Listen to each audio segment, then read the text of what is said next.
It's Phil Lindemann with your Krystal 93 News at noon, and it's Thursday. More than 8,000 in Silverthorne suffered another power outage last night, at least the 8th widespread power outage there in the past 10 weeks. Xcel Energy is now feeling the pressure from the Colorado Public Utilities Commission. That state watchdog wants better outreach when Xcel cuts the power on purpose. This includes that touchy new enhanced power line safety setting made to prevent wildfire. This pressure, though, was not inspired by Silverthorne. The state was investigating an April outage that cut the juice to more than 150,000 Front Range homes. Also suffering a rash of outages, the Colorado DMV. The DMV driver's license system crashed this morning. It was fixed in less than 1 hour, but the state was forced to reschedule thousands of appointments. In recent weeks, there have been at least 3 DMV outages.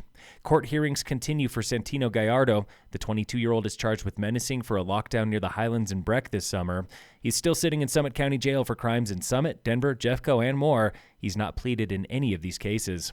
Today in our election coverage is County Commissioner Nina Waters. She's fighting hard for water rights. And it's not a conversation that's just limited to Summit County. A lot of our rural resort communities across the state are having these conversations of when is enough enough? When will we run out of water? When will we run out of enough energy? Smart growth, she says, begins with water, especially in her home district of Silverthorne. Water is so important to the future of our housing development, right? We can't develop more housing without actual security in our water. Just this year, Silverthorne passed Breck as the biggest year-round town here in Summit. Waters is running unopposed this election.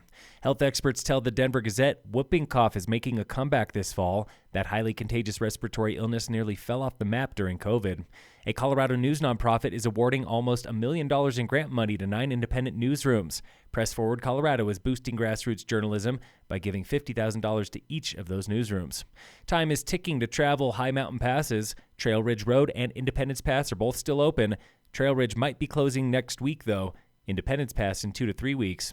Coors Banquet is turning 150 years old, and the beer is celebrating with a massive new brewing compound in Golden. Colorado Sun confirms it took 5 years to build and cost hundreds of millions of dollars. It opens for brewing next year.